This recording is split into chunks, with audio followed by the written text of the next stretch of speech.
चाल पोळी 1 वाटी हरभऱ्याची डाळ घे। डाळीमध्ये टाक पाणी। 2 घंटे डाळ भिजत ठेव। नंतर मिक्सरमध्ये बारीक दळून घे डाळ। एकदम बारीक दळायची डाळ म्हणजे पातवडी बनवता येईल।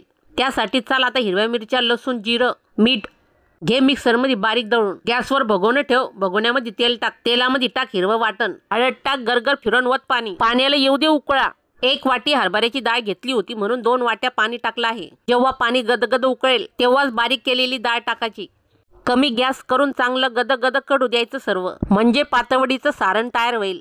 चांगलं गदगद कडू द्यायचं झाकण ठेवून, नाहीतर ठेवशील कच्चं लागन पातवडी खायला कच्ची कच्ची, म्हणून 5-10 मिनिटं वाफ येऊ द्यायची। त्या परातीवर पातवडी थापायची आहे। त्याला पाणी तेल लावून घ्यायचं। कोथिंबीर वाटलं तर खोबरं परातीवर पेरायचं। गरम गरम सारण परातीवर टाकायचं। चटका लागू नये म्हणून थंड्या पाण्यामध्ये हात टाकून पातवडी चांगली थापून घ्यायची। एकसारखी पातळ 10 मिनिटं पातवडी थंडी होऊ द्यायची। नंतर आवडत्या साईजमध्ये पातवडी कापून घ्यायची। हरभऱ्याची डाळ वाटून पातवडी बनवत असेल तर हिरवी मिरची जास्त वापरायची पातवडीला फोडणी देताना, म्हणजे पातवडी अजून चवदार लागती खायला। बारीक पोरं तर असेच कच्चेच खाऊन घेतात।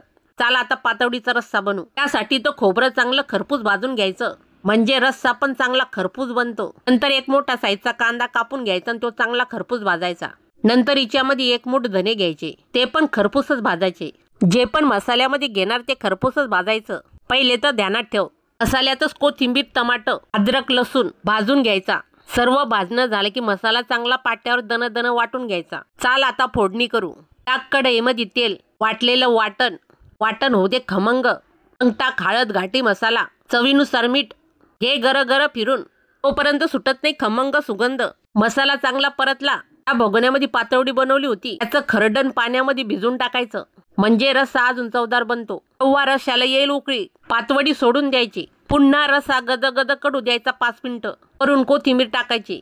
पोरी अशी पातवडीची भाजी नक्की करून पाय, जबरदस्त लागती खायला। एकदा खाल्ली की पुन्हा खाणार चाटून पुसून। चाल आता ठोक 1 लाईक।